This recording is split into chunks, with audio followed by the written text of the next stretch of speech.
Stone Age families. What about families? What did families look like in the days of the Venus of Willendorf or the Ohio campers? Was every hut in Ohio home to one family? And what did family mean? Did it mean a man and a woman living together their entire lives and raising only their own children? The truth is, we don't know for sure. Many people assume that humans always lived in families composed of a mother, a father, and the children they had together, but this is far from certain. Today, there are many kinds of families in the world. Just take a look at your class. Does everybody live with their mother and father? Probably not. Nowadays, some people have one partner for their entire life. Some have many partners, and some remain single. In a few countries, one man can be married to several women at the same time. In other countries, two women can get married to each other, and so can two men. Some people have one child.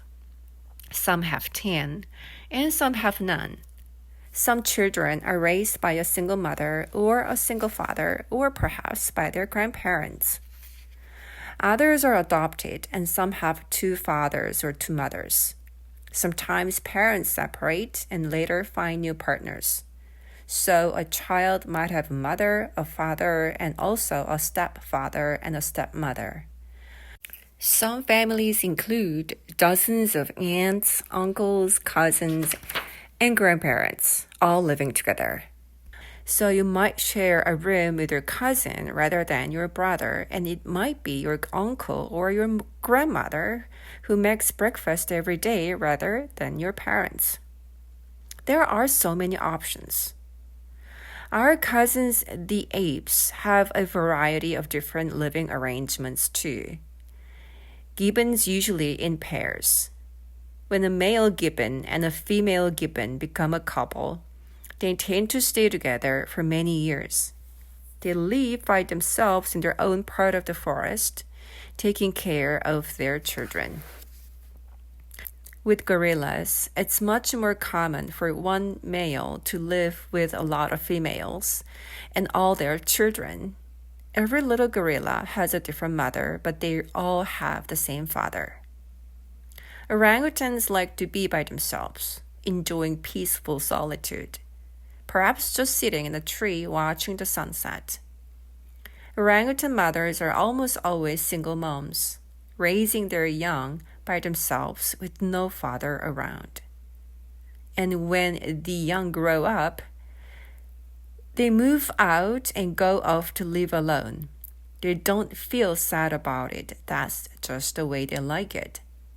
Chimpanzees are the exact opposite of orangutans. They live in big, noisy communities of males and females. And unlike gibbons, they don't form permanent couples. Young chimps stay close to their mother, but they usually don't even know who their father is. In fact, they wouldn't understand what father means. In one kind of chimpanzee, the common chimpanzee, the males hang out together, and the most powerful male dominates the entire group. In another kind, called bonobos, the females form strong relationships, help one another raise the young, and tell the adult males what to do. Bonobo girls don't dream about marrying a handsome prince. They'd usually prefer a cool girlfriend. Apes have many different kinds of families, and so do humans today. But what about humans in the Stone Age, like the people of Ohio? When we look at the remains of the Ohio huts, we can imagine different options. It could be that every hut was home to one family with a father, a mother, and their kids. Perhaps each family built its own hut, prepared its own food, and slept together at night. Neighbors could drop by for a visit, but at the end of the day, they'd go home to their hut.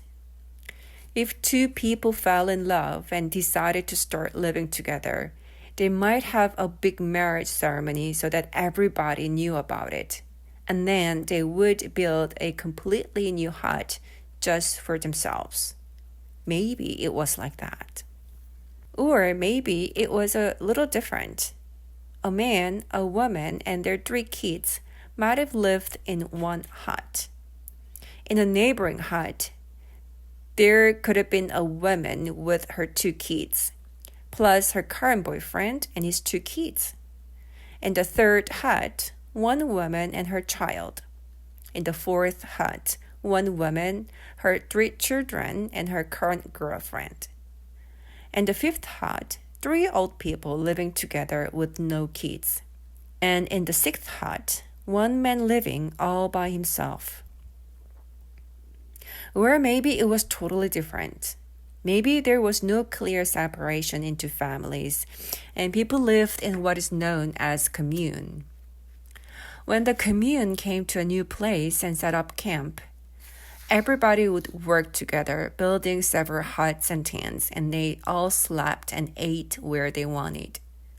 Perhaps on the first night, you slept in one hut, but because somebody there snored very loudly, you'd move to another hut for the next night. When you really liked somebody in the commune, you just moved your beds to the same hut, and that was it. There was no need to invite all your boring relatives for a big wedding party or go to the trouble of building a completely new hut and accumulating lots of stuff. When you no longer liked someone, you didn't have to hire expensive divorce lawyers to fight about who should get the hut and all the stuff and tell you where to sign on lots of important documents. You just took your bed and moved away. Actually, there might not even have been a bed to move because people slept on the ground. If people did live in a commune like this, who took care of the children? Kids obviously knew who their mother was. She gave birth to them and took special care of them for years. But it's not clear whether Stone Age kids always knew who their father was. Perhaps all the men helped raise all the children by bringing them food, protecting them from lions, and teaching them how to climb trees and make stone knives. Maybe children could have close bonds with several adults in the commune, and nobody felt the need to define exactly who was a father, who was an uncle, and who was an unrelated neighbor. This is similar to the arrangement our chimpanzee cousins have. They usually live in a kind of commune. Well, maybe it was like that, and maybe not. It's easy to imagine different possibilities, but scientists need to distinguish imagination from fact. You can't say that something happened just because you imagined it. You need evidence. Evidence is something you don't have to imagine because you can actually see, touch, and taste it, like the finger bone from the Denisova cave. You can see that bone, you can touch it, and if you insist, you could even put it in your mouth and taste it. But it probably has a yucky old bone taste.